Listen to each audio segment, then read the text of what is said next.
ప్రభునందు ప్రియమైన సహోదరి సహోదరులందరికీ ప్రభు అయిన యేసుక్రీస్తు వారి నామంలో మీ అందరికీ కూడా శుభవందనాలు తెలియజేస్తున్నామండి.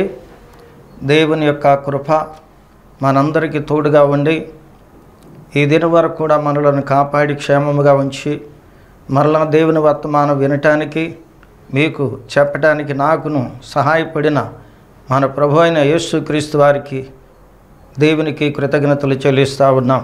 దేవునికి స్తోత్రం, హల్లెలూయా.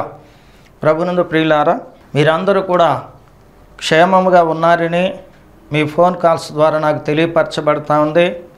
మీ యొక్క అవసరతల కొరకు నేను ప్రార్థిస్తూ ఉన్నాను. సంఘం అంతా కూడా ప్రార్థన చేస్తూ ఉన్నారు. దేవుడు మీకు తప్పకుండా సహాయం చేస్తాడు. మీ నిరీక్షణ కోల్పోకుండా విశ్వాసముతో ప్రభు యందు మరి వేచి ఉండవలసిందిగా మీకు మనవి చేస్తూ ఉన్నాను. ఈ సమయంలో దేవుని వాక్యాన్ని మనం ధ్యానం చేసుకోబోతున్నాము. చిన్న ప్రార్థన చేసుకొని దేవుని వర్తమానం మనం విందాం.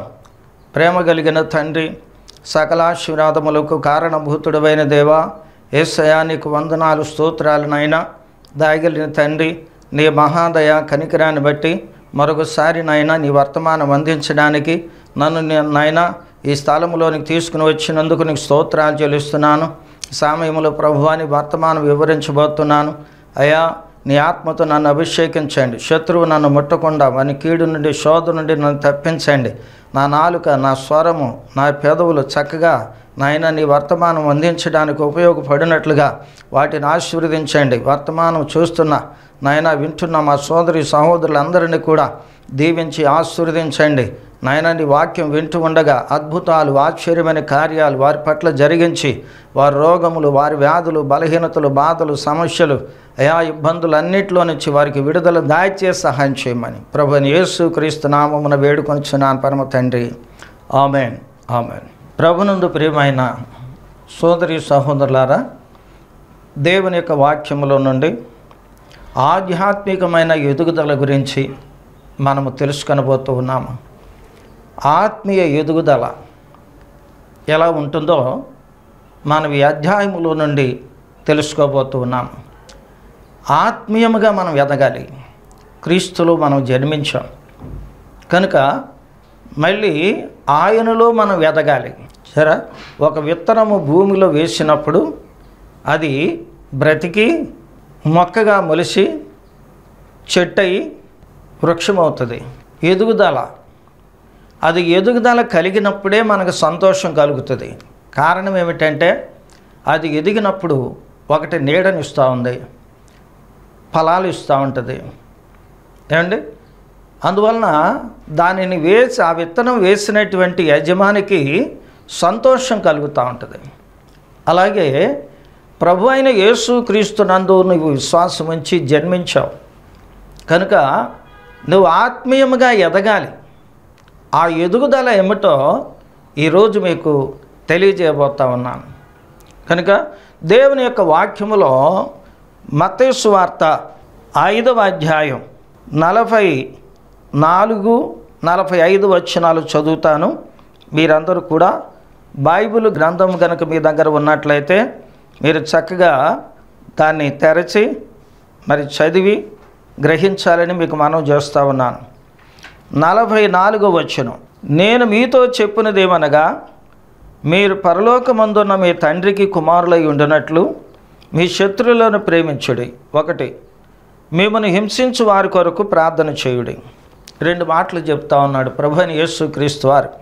ఆయన ఈ లోకములో ఉన్నప్పుడు ఆయన చెప్పిన మాట ఏమిటంటే, నేను మీతో చెప్పినదేమనగా మీరు పరలోకమందున్న మా తండ్రికి కుమారులై ఉండునట్లు మీ శత్రువులను ప్రేమించుడి. అంటే దేవుడు శత్రువులను ప్రేమించాడు. అందుకని ఆయన కుమారులైనటువంటి మనము కూడా శత్రువులను ప్రేమించాలి. హింసించే వారి కొరకు ప్రార్థన చేయాలంట. ఇది దేవుని యొక్క గుణం. దేవునికి ఉన్నంత ఔదార్యము కానీ లేక ఆయనకున్నటువంటి సహనము కానీ ఆయనకు ఉన్నటువంటి ప్రేమ కానీ భూలోకంలో ఎవరికి లేదు. అందుకని దేవుని ఉద్దేశం ఏమిటంటే ప్రతి ఒక్కరూ కూడా ఆయనకు కుమారులు కావాలని కోరుకుంటున్నాడు. ఒక్కడే కుమారుడు కాదు, వేల మంది, లక్షల మంది, కోట్ల మంది కుమారులు కావాలంట ఆయనకి. ఎందుచేతనంటే ఫస్ట్గా లూసిఫర్ను సృజిస్తే ఆ లూసిఫర్ దేవుని మాట వినలేదు. అతడు దేవుని సన్నిధిలో ఉండేవాడు. అతను రెక్కలు కనుక ఇలా ఇప్పితే సప్తస్వరాలు పలికేయంట. అందువలన అతడు అతిశయించాడు, స్వార్థం పెంచుకున్నాడు. దేవుని కంటే నా సింహాసనం పైగా వేసుకుంటాను అన్నాడు. అందువలన దేవుడు అతన్ని కిందికి తోసివేశాడు. పిశాచి అయిపోయాడు, తేజస్సును పోగొట్టుకున్నాడు, పిశాచి అయిపోయాడు. దేవుని కుమారుడిగా ఉండవలసిన వాడు స్వార్థాన్ని పెంచుకొని పిశాచి అయిపోయాడు. అందువలన దేవునికి ఒక కుమారుడు కావాలి. ఆ కుమారుడు ప్రభు అయినటువంటి యేసుక్రీస్తు వారు మొదట ప్రథమ కుమారుడు. ఆయన యందు విశ్వాసం ఉంచిన వారందరూ కూడా తనకు కుమారులుగా చేసుకోవాలని ఆయన ఇష్టపడ్డాడు. యోహాను సువార్త 1వ అధ్యాయం 12వ వచనములో ఏమంటాడంటే, తనను ఎందరూ అంగీకరించెదరో వారందరూ కూడా దేవుని కుమారుల అవుటకు అధికారం ఆయనకు అనుగ్రహించను అంటాడు. అంటే యేసుక్రీస్తునందు ఎవరైతే విశ్వాసం ఉంచుతారో వారందరూ కూడా దేవుని కుమారులు అవటానికి దేవుడు అధికారం ఇచ్చాడంట. అంటే యేసుక్రీస్తు వారినందు విశ్వాసం ఉంచిన వారందరూ ఆయనకు కుమారులే. కనుక ఆ కుమారులు ఎలా ఉండాలి? ఎలా ఉండాలంటే, తండ్రికి పరలోకమందున్న మీ తండ్రికి కుమారులై ఉండునట్లు మీ శత్రువులను ప్రేమించండి. ఇది లోకానికి విరుద్ధమైనటువంటి మాట. వీళ్ళని ప్రేమిస్తారు ఏమండి, బంధువులను ప్రేమిస్తారు, తండ్రిని ప్రేమిస్తారు, తల్లిని ప్రేమిస్తారు, సహోదరులను ప్రేమిస్తారు, ఏమండి, స్నేహితులను ప్రేమిస్తారు. మంచిదే, ప్రేమించండి, ప్రేమించమని దేవుడు చెప్తున్నాడు. అందరి పట్ల ప్రేమ కలిగి ఉండాలని దేవుడు చెప్తూ ఉన్నాడు. ఎందుకంటే దేవుడే ప్రేమ అయి ఉన్నాడు. అందుకని ఆ ప్రేమ ఎవరిలోనైతే ఉంటుందో వారందరూ కూడా దేవునిని కలిగి ఉన్నారు, దేవుణ్ణి ప్రేమిస్తున్నారు. అంచేత ఆ తండ్రికి, ప్రేమ అయి ఉన్నటువంటి తండ్రికి పిల్లలు కూడా ఎలా ఉండాలంటే ప్రేమించేవారుగా ఉండాలి. వాళ్ళు ఎవరిని ప్రేమించాలి అంటే, మీ శత్రువులను ప్రేమించాలంట. శత్రువు ఏం చేస్తాడు? పాడు చేస్తాడు, పతనం చేస్తాడు, పైకి రాకుండా చేస్తాడు, కీడు చేస్తాడు, నాశనం చేస్తాడు, ఏమండి, వచ్చేది రాకుండా చేస్తాడు, ఇచ్చేది ఇవ్వకుండా చేస్తాడు, మేలు పొందకుండా చేస్తాడు. ఈ శత్రువు పని. శత్రువు ఎప్పుడు కూడా ఎప్పుడు కీడు కలగడానికే చూస్తాడు, కీడు చేయడానికే చూస్తాడు. కానీ యేసు ప్రభువారు ఏమండి ఆయన చెప్పే మాట ఏంటంటే, మీ తండ్రికి కుమారులై ఉండినట్లు, మీ పరలోకపు తండ్రికి కుమారులై ఉండినట్లు మీ శత్రువులను ప్రేమించండి అన్నాడు. ఇది లోకానికి విరుద్ధమైనటువంటిది ఏమండి, విరుద్ధమైనటువంటిది. ఎవరినన్నా ప్రేమిస్తారు కానీ శత్రువుని ప్రేమించరు.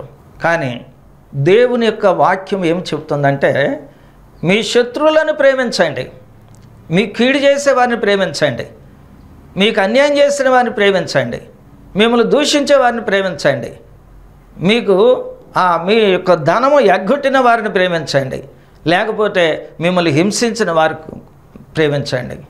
అలా ప్రేమించినట్లయితే మనం దేవునికి కుమారులం అవుతాం. రెండవది ఏమిటంటే, మిమ్మల్ని హింసించు వారి కొరకు ప్రార్థన చేయండి. హింస పెడతా ఉంటారు కొంతమంది ఏంటి, కొంతమంది మాటలతో హింసిస్తూ ఉంటారు, కొంతమంది ఇచ్చేవి ఇవ్వకోకుండా హింస పెడతా ఉంటారు, కొంతమంది ఆయుధములతో లేకపోతే కొన్ని వాటితో హింసిస్తూ ఉంటారు, కొంతమంది దెబ్బలు కొట్టి హింసిస్తూ ఉంటారు.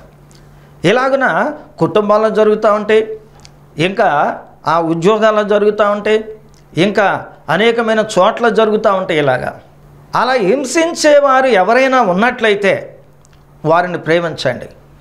మీరు దేవునికి కుమారులు అవుతారు. దేవునికి కుమారులు అయ్యారంటే క్రీస్తుతో కూడా మీరు వారసులు. యేసు క్రీస్తుతో కూడా మీరు వారసులు. ఆయనకు పరలోకములో దేవుని దగ్గర ఉన్నటువంటి ఆ మహిమలో, ఆయన స్వాస్థ్యములో, పరలోకములో ఉన్నటువంటి వాటన్నిటికీ కూడా యేసుక్రీస్తు వారు వారసుడు. అందుకని ఆయనకు మనం కుమారులమైతే, దేవునికి మనం కుమారులమైతే, యేసుక్రీస్తు వారితో కూడా మనం దేవునికి వారసులమవుతాం, అంటే కుమారులమవుతాం. రెండు చేయాలి. ఒకటి, శత్రువులను ప్రేమించండి, హింసించే వారి కొరకు ప్రార్థన చేయండి. ఎవరైనా మిమ్మల్ని హింసిస్తున్నారా? ఎవరైనా మిమ్మల్ని బాధ పెడుతున్నారా? ఎవరైనా నిష్ఠూరు పెడుతున్నారా? ఎవరైనా మిమ్మల్ని అవమానపరుస్తున్నారా? ఏమండి, ఎవరైనా మీకు అన్యాయం చేశారా? ఏమండి, ఎవరైనా మీరు చేసే పనిని ఆటంకపరుస్తున్నారా? వారి కొరకు ప్రార్థన చేయండి. దేవా, వారి కొరకు మారు మనసు దయచేయండి. వారు కూడా నిన్ను తెలుసుకునేటట్టుగా చేయను ఆయన. వారి మనస్సును మార్చండి, వారి బుద్ధులు మార్చండి, వారి హృదయాన్ని మార్చండి, వారి చేష్టలు మార్చండి, వారి ప్రవర్తన మార్చండి ప్రభు అని చెప్పి వారి కొరకు నువ్వు ప్రార్థన చేయాలి. ఏమండి, ఇది ఇలా లోకస్తులు ఎవ్వరు కూడా చేయరు. నువ్వు చేయాలి. వాళ్ళు చేయలేనిది నువ్వు చేయాలి. అప్పుడే నువ్వు దేవుని కుమారుడు అవుతావు, కుమార్తె అవుతావు. వాళ్ళు చేయలేనిది నువ్వు చేసినప్పుడు నీలో ఒక ప్రత్యేకత కనపడుతుంది. ఆ ప్రత్యేకత ఏంటి అంటే, దేవుని కుమారుడు, దేవుని కుమార్తెవు అని చెప్పి నువ్వు పిలువబడతావు, అంగీకరించబడతావు. అందుకని దేవునికి వాక్యంలో ప్రభువైన యేసుక్రీస్తు వారు యోహాను సువార్తలో 13వ అధ్యాయం 35వ వచనములో ప్రభు చెప్పాడు.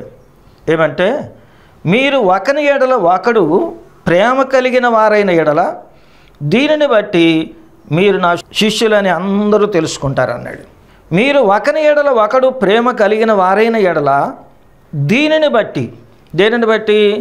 ఒకరిని ఒకరు ప్రేమించుకోవటం, ఒకరిని ఒకరు అభిమానించుకోవటం, ఒకరిని ఒకరు గౌరవించుకోవటం, ఒకరికి ఒకరు ఇచ్చుకోవటం, ఒకరికి ఒకరు పుచ్చుకోవటం. చూసారా? ప్రేమ ఏం చేస్తుందంటే అది క్రియ చేస్తుంది. నిజమైన ప్రేమలో క్రియ ఉంటుంది.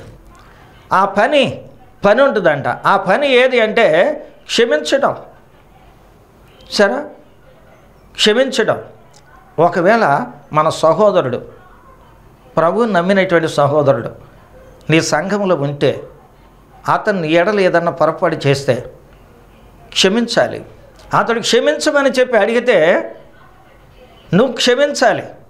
ఎందుకంటే యేసు ప్రభు కూడా మనందరి పాపములను క్షమించాడు, మనందరి దోషములను క్షమించాడు.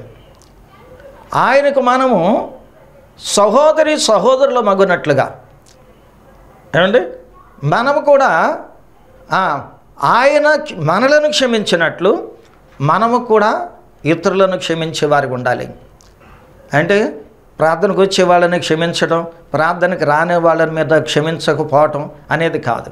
ఎదుటి వారిని ఎవరైనా కానీ మనం వారి పాపములు క్షమించాలి, వారి దోషములను క్షమించాలి. అప్పుడు మనము యేసుక్రీస్తు వారి యొక్క శిష్యులు అనబడతామంట. చూసారా, కొంతమందికి క్రైస్తవుల్లోనే ఒకరికి పడదు, ఒకరికి కీడు చేసుకుంటారు, ఒకరికొకరు విరోధంగా ఉంటారు, శత్రుత్వం కలిగి ఉంటారు. అందుకని వీళ్ళు ప్రార్థనకు వస్తూ కూడా ఏం చేస్తారంటే, వాళ్ళ ఇంటికి నేను ప్రార్థనకి వెళ్ళను, వాళ్ళ ఇంటికి నేను ప్రార్థనకు రాను, మన వాళ్ళకి మాకు తగాదాలేని, అందుకని వాళ్ళ ఇంటికి నేను ప్రార్థనకు రాను అంటారు. వాళ్ళు ఏదైనా పెడితే నాకు అవసరం లేదు, నేను తిన్నాను అంటారు. భోజనానికి పిలిస్తే నీ ఇంటికి మేము రాము, ఇప్పుడే తిన్నాము, కనుక తిన్నవాళ్ళు ఇంకేం తింటామని చెప్పేసి పై మాట కానీ హృదయంలో కక్ష పెట్టుకుంటారు. ప్రభునందు ప్రియులారా, ఈ కక్ష, పగ, శత్రుత్వం, విరోధం అనేటువంటిది పరలోకానికి అది పనికిరాదు. ఆ చేదైనటువంటి వేరు నీలోంచి తీసేసుకోవాలి. పరలోకములోనికి వెళ్ళటానికి, పరలోకములో ఉన్న తండ్రికి నువ్వు కుమారుడు అవ్వటానికి, యేసుక్రీస్తు వారికి శిష్యుడిగా నువ్వు గుర్తించబడటానికి ఈ విరోధం అంతా కూడా నువ్వు వదిలేసుకోవాలి, ఒకరిని ఒకరు క్షమించుకోవాలి. ఏమండి, ఈ రోజున సంఘంలో సంఘం చీలిపోవటం కారణం, సంఘస్థులు విడిపోవటం కారణం ఏమిటి అంటే క్షమాపణ అనేటువంటిది లేదు, ప్రేమ అనేటువంటిది లేదు. విరోధాలు అయిపోతున్నాయి, శత్రుత్వాలు పెంచుకుంటున్నారు.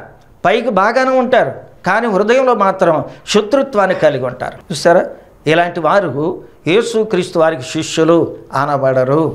ఆ 12 మందే కాదు శిష్యులు. యేసుక్రీస్తునందు విశ్వాసం ఉంచిన మనమందరం ఆయన శిష్యులమే. అంచేత మనము యేసుక్రీస్తు వారి శిష్యులము అనబడటానికి నిదర్శనం ఏది అంటే, మీరు ఒకరిని ఒకడు ప్రేమ కలిగిన వారైన ఎడల దీనిని బట్టి మీరు నా శిష్యులు అని అందరూ తెలుసుకుంటారన్నాడు. నువ్వు చెప్పవసరం లేక నేను యేసు ప్రభు వారి శిష్యుడిని, యేసు ప్రభు వారి యొక్క కుమారుడిని, నేను దేవుని కుమారుడిని అని నువ్వు చెప్పుకోని అవసరంలా. దేన్ని బట్టి తెలుస్తుందంటే, నువ్వు ఒక క్షమాపణ అనేటువంటిది నువ్వు కలిగి ఉన్నప్పుడు, నీ శత్రువును నువ్వు క్షమించినప్పుడు, ఏమండి నీ శత్రువు నీ తోటి వారిని క్షమించినప్పుడు, దీనిని బట్టి ఇతరులు తెలుసుకుంటారంట. ఎంత ఊర్పు అండి, ఎంత అన్నా కానీ ఎంత తుడుచుకుపోతున్నారు, ఎంత కీడు చేసినా కానీ ఇంకా ప్రార్థన చేస్తూనే ఉంటారు, ఎంత కక్ష పెట్టుకున్నప్పటికీ, ఎంత విరోధం పెట్టుకున్నప్పటికీ ఇంకా మాట్లాడుతూనే ఉంటారు, ఇంకా ప్రార్థన చేస్తూనే ఉంటారు అని చెప్పేసి తోటి వారు తెలుసుకొని, ఏమండి నిజంగా యేసు ప్రభు వారి శిష్యులు అంటే వీళ్ళు అంటారు. యేసు ప్రభు వారి శిష్యులు ఎలా ఉండాలి ఏమండి? ఒకరిని ఒకరు క్షమించుకోవాలి, ఒకరిని ఒకరు ప్రేమించుకోవాలి. ప్రేమలో ఉన్నటువంటి లక్షణం ఏమిటంటే అది శత్రుత్వం కలిగి ఉండదు. యేసు ప్రభు వారు పేతురుని గద్దించాడు.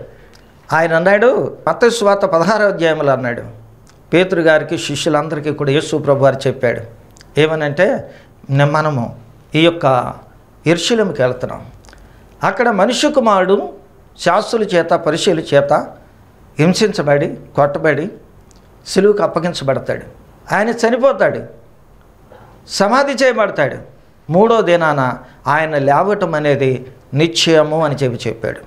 అప్పుడు పేతురు గారు యేసు ప్రభువాని ఎంతో ప్రేమిస్తున్నట్లుగా ఆయన చేపట్టుకుని పక్క తీసుకెళ్ళి, ప్రభువా అది నీకు దూరము గాక అన్నాడు. అంటే ఆ హింస, ఆ బాధ, ఆ కష్టం, ఆ శ్రమ, ఆ గాయాలు, ఆ ముళ్ళ కిరీటం, కొరడా దెబ్బలు, ఆ మరణం నీకు దూరము గాక అన్నాడు. అది జరగకూడదు అన్నాడు.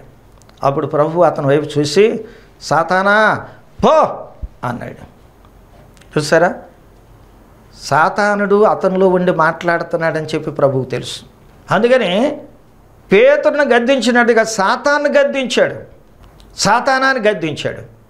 అప్పుడు పేతురు ఏమనుకోవాలి, యేసు ప్రభు వారు నువ్వు కేపం అనబడతాడు అన్నాడు, మెచ్చుకున్నాడు, నన్ను ఇలాగని మెచ్చుకున్నాడు, ఇప్పుడేమో సాతానా అని చెప్పేసి నన్ను అంటున్నాడు అని చెప్పి ఆయన ఎంతో ఫీల్ అయి ఉంటాడేమో. కానీ యేసు ప్రభు వారు మళ్ళీ అతన్ని చేరతీశాడు, తన శిష్యులో శిష్యుడిగా పెట్టుకున్నాడు. నువ్వు అసలు నా దగ్గర నుంచి వెళ్ళిపో అని చెప్పేసి అనలేదు, అతను ఆయన పక్కనే పెట్టుకున్నాడు. చూసారా యేసు ప్రభు శిష్యుని ఎంత ప్రేమించాడో. ప్రియ సోదరి సహోదరుడా, ఇస్కరియోతు యూదా ఎలాంటి వాడు ఏమండి? రాజ్యకాంక్ష కలిగినటువంటి వాడు, ధన వ్యామోహం కలిగినటువంటి వాడు. అతడు యేసు ప్రభు వారిని పట్టిస్తే ధనం వస్తుందని చెప్పేసి ప్రభుని వెంబడించి ఏమండి ఆయన పెట్టింది తిని ఆయన కార్యాలు చూసి కూడా యేసు ప్రభు వారిని పట్టించాడు. ప్రభునందు ప్రియులారా, అట్లా పట్టిస్తాడని చెప్పి యేసు ప్రభు వారికి తెలుసు, అయినప్పటికీ అతన్ని వెంబడేసుకుని తిప్పాడు. చూస్తారా, శత్రువును ప్రేమించాడు ఆయన. శత్రువు హింసించేవాడి కొరకు ప్రార్థన చేశాడు. ఆ బాటలో నువ్వు నడవాలి, ఆయన అడుగు జాడల్లో నువ్వు నడవాలి. ఆయన క్షమించినట్లుగా నీవు కూడా నీ శత్రువుని ప్రేమించాలి. నేను హింసించే వారి కొరకు ప్రార్థన చేయి. ప్రభునందు ప్రియులారా, అప్పుడు వాళ్ళకి మారు మనసు దేవుడు కలగజేస్తాడు. ఒక్క ఆత్మ కూడా నశించిపోదాం. ఏమండి, అధికారం ఉన్నది కదా అని చెప్పి, లేకపోతే నా ప్రార్థన దేవుడు వింటాడు కదా అని చెప్పి నీ శత్రువులు నశించిపోవాలని చనిపోవాలని కోరవద్దు, ప్రార్థన చేయవద్దు. రక్షించబడాలని ప్రార్థన చేయి. శిలువ మీద యేసు ప్రభు వారు వేలాడుతూ ఉన్నాడు, మేకులతో కొట్టబడి ఉన్నాడు. అటువైపు నీకు దొంగ, ఇటువైపు ఒక దొంగ. యేసు ప్రభు వారు దూషిస్తూ ఉన్నారు, విమర్శిస్తూ ఉన్నారు, హేళన చేస్తూ ఉన్నారు. నువ్వు దేవుని కుమారుడు అయితే నిన్ను నువ్వు రక్షించుకొని మమ్మల్ని కూడా రక్షించు అని చెప్పేసి వాళ్ళు మాట్లాడుతూ హేళన చేస్తూ ఉన్నారు. ఆ సమయంలో ప్రభువైన యేసుక్రీస్తు వారికి ఏ విధంగా కోపం రాలేదు. ఆయనకి ఏ విధంగా కూడా ఆయన వారిని నశింపచేయని చెప్పి దేవునికి ప్రార్థన చేయలేదు. అప్పుడు ఆయన పలికిన మాట, మొదటి మాట ఏమిటంటే, తండ్రి వీరేం చేస్తున్నారు, వీరెరుగురు గనుక వీరిని క్షమించు అన్నాడు. నిజమే ప్రభునందు ప్రియులారా, అలా శత్రువుల కోసం ప్రార్థన చేయడంలో నువ్వు ఆశీర్వదించబడతావు. దేవుడు నిన్ను దీవిస్తాడు. దీవెన అనేది ఎప్పుడు వస్తుందంటే, నీ శత్రువుల కొరకు క్షమించమని ఎప్పుడైతే దేవునికి ప్రార్థన చేస్తావో, హింసించే వారి కొరకు, నిన్ను అవమానపరిచే వారి కొరకు, నీ కీడు చేసే వారి కొరకు, వాళ్ళ నిమిత్తం నువ్వు ఎవరి నిమిత్తం అయితే ప్రార్థన చేస్తావో అప్పుడు నువ్వు దీవించబడతావు, ఆశీర్వదించబడతావు. ఆ మాట నీ జీవితానికి, నీ కుటుంబానికి, నీ బిడ్డలకు ఏమండి ఆశీర్వాదకరంగా ఉంటుంది, ఆశీర్వాదకరంగా ఉంటుంది. అందుకని హింసించే వారి కొరకు ప్రార్థన చేసి అంతగా నువ్వు ఎదగాలి. నీ శత్రువులను ప్రేమించి అంతగా నువ్వు ఎదగాలి. అంతగా ఎదిగావా ప్రభునందు ప్రియులారా? భౌతిక పరంగా నువ్వు ఎదిగి ఉంటావు. ఒక 5 అడుగులు 6 అడుగులు 7 అడుగులు ఉండుంటావు. ఏమండి నీకు చాలా వయసు ఎక్కువగా వచ్చి ఉంటుంది. ఏమండి నీకు 50, 60, 70, 80, 90 సంవత్సరాలు వచ్చి ఉంటాయి. కనుక ఆఖరి వరకు కూడా, ఆఖరిలో ఎంత వయసులో ఉన్నా, ఎంత పెద్దతనంలో ఉన్నా, ఏమంటే భౌతిక పరంగా నువ్వు ఎత్తులో ఉన్నప్పటికీ నీ శత్రువులను ప్రేమిస్తున్నావా? హింసించే వారి కొరకు నువ్వు ప్రార్థన చేస్తున్నావా? నీకు పెట్టిన వారిని ప్రేమించడం, నీకు సహాయం చేసిన వారిని ప్రేమించడం, ఏమండి ఇంకా నీ అభిమానులను ప్రేమించడం చేసి, నీకు పెట్టని వారిని, నేను అవమానపరిచే వారిని ఏమండి నువ్వు ద్వేషిస్తున్నావా? అలాగైతే నువ్వు ఇంకా ఎదగలేదని చెప్పి నీకు మనవి చేస్తున్నాను. నువ్వు క్రీస్తు అంతటి వాడు కావాలి, క్రీస్తు అంతటి వాడు కావాలి. అంచేత దేవుని యొక్క వాక్యములు అంటాడు, ఎఫెసీయులకు పత్రిక 4వ అధ్యాయం 15వ వచనములో అంటాడు, ప్రేమ కలిగి సత్యము చెప్పుచు క్రీస్తు వలె ఉండుటకు మనం అన్ని విషయములలో ఎదుగుదాము అంటాడు. ప్రేమ కలగాలంట. ప్రేమ కలిగినప్పుడు ఏమండి సత్యం మాట్లాడగలుగుతాం, నిజాన్ని పలుకుతాం. ఏమండి ఈరోజు నువ్వు చూసినట్లయితే చాలామందిలో అన్నీ అబద్ధాలే, అన్నీ అబద్ధాలే. నిజం చెప్పరు, నిజం మాట్లాడరు, నిజం చెప్పరు, అన్నీ అబద్ధాలే. ఎదుగుదల లేదు. చూసారా, పిల్లవాడు ఎదగట్లేదంటే కడుపు లేదు, నులిపి పురుగులు ఉన్నాయి అని చెప్పి డాక్టర్ గారు ముందేస్తాడు. ఆ బిడ్డ ఎదిగేటువంటి ఆహారం పెట్టమని చెప్తాడు. అప్పుడు ఆ పిల్లాడి ఎదుగుతాడు. అలాగే ప్రభునందు ప్రియులారా, నీలో ఉన్న కక్ష, పగ, క్రోధం, ఈర్ష్య, సమస్త చెడుతనం, అసూయ, ద్వేషం, ఈర్ష్య, సమస్త చెడుతనం నీలోంచి తీసేసుకుంటే ఆధ్యాత్మికంగా నువ్వు ఎదిగినటువంటి వాడిగా ఉంటావు, ఎదిగినటువంటి దానిగా ఉంటావు. ఏమండి అప్పుడు దేవునికి నువ్వు కుమారుడిగా ఉంటావు, కుమార్తెగా ఉంటావు, గుర్తించబడతావు. యేసు ప్రభు శిష్యుడిగా, శిష్యురాలుగా నువ్వు గుర్తించబడతావు. ఇలాగన నీవు అనేక విధాలుగా దేవుడు నిన్ను ఆశీర్వదిస్తాడు. అందుచేత క్రీస్తు వలె ఉండటానికి నువ్వు ఎదగాలి. ఎదగండి, ఆయన ప్రేమలో ఎదగండి. ఏమండి ఆయన ప్రేమలో ఎదగండి. ప్రేమ ఉన్నటువంటి వారు ఏం చేస్తారంటే శత్రువులను క్షమించమని ప్రార్థన చేస్తారు. ఏమండి హింసించే వారి కొరకు ప్రార్థన చేస్తారు, శత్రువులను ప్రేమిస్తారు. ఈనాటి నుంచి మీరు ప్రారంభం చేయండి. నీ తల్లిని ప్రేమిస్తావు, నీ చెల్లిని ప్రేమిస్తావు, నీ తండ్రిని ప్రేమిస్తావు, నీ భర్తని, నీ భార్యని ప్రేమిస్తావు. ఏమండి నీ ధనాన్ని ప్రేమిస్తావు, నీకున్నటువంటి జనమును ప్రేమిస్తావు, అభిమానులను ప్రేమిస్తావు. కానీ ఈ రోజు నుంచి నువ్వు శత్రువులను కనుక ప్రేమిస్తే నువ్వు దేవుని కుమారుడు అవుతావు. హింసించే వారి కొరకు ప్రార్థన చేస్తావంటే అది నువ్వు దేవునికి కుమారుడు అవుతావు, కుమార్తె అవుతావు. అలాగున నువ్వు గుర్తించబడి ఏమండి దేవుని కుమారుడిగా, కుమార్తెగా మరి అగునట్లుగా అంత ఎత్తుగా నువ్వు ఎదగాలని, క్రీస్తులాగా నువ్వు ఉండాలని నీకు మనవి చేస్తున్నాను. యేసయ్య సెలువు మీద ఉండి కూడా హింసించిన వారి కొరకు ప్రార్థన చేశాడు. అందుకని ఆయన దేవుని కుమారుడు. ప్రభునందు ప్రియులారా, అలాగున నీవు కూడా ఎదగాలని, క్రీస్తు అంతటి వాడు కావాలని నీకు మనవి చేస్తున్నాను. అలా ఉన్నట్లయితే దేవుడు తన సకల ఆశీర్వాదములన్నీ కూడా నీ మీద కుమ్మరిస్తాడు. శత్రుత్వం అనేది గనక నీలో ఉన్నది అంటే నువ్వు పెరగవు. వేషధారణ, కపటము, ఈర్ష్య అనేటువంటిది కనుక నీలో ఉన్నది అంటే నువ్వు ఎదగలేవు, ఏ విధంగా అభివృద్ధి పడలేవు. కనుక వీటిని తీసివేసుకున్నప్పుడే నువ్వు ఆత్మీయంగా ఆధ్యాత్మికంగా మరి నువ్వు ఎదుగుతావు. అనేకమైన భూ సంబంధమైన ఆశీర్వాదాలు, పరసంబంధమైన ఆశీర్వాదాలు దేవుడు నీకు అనుగ్రహిస్తాడు. ఎందుకంటే ఆయన కుమారుడు అయ్యావు కనుక సకల ఆశీర్వాదాలకు నీవే వారసుడు అవుతావు, వారసురాలు అవుతావు. అలా ఉండటానికి పరిశుద్ధాత్మ దేవుడు మనందరికీ సహాయం చేయనుగాక. ఆమేన్, ఆమేన్. ప్రార్థన చేసుకుందాం. ప్రేమ కలిగిన తండ్రి, సకల ఆశీర్వాదములో కారణభూతుడమైన దేవా, యేసయ్యా నీకు వందనాలు నాయనా. దయగలిగిన తండ్రి, ఈరోజు మీరు ఇచ్చినటువంటి సందేశం కొరకు నీకు వందనాలు అయ్యా. పరలోకమందున్న తండ్రికి మీరు కుమారులై ఉండునట్లు మీ శత్రువులను ప్రేమించుడి, హింసించు వారి కొరకు ప్రార్థన చేయుడి అని ఆధ్యాత్మికమైన సందేశం అయా అందించావు ప్రభువా.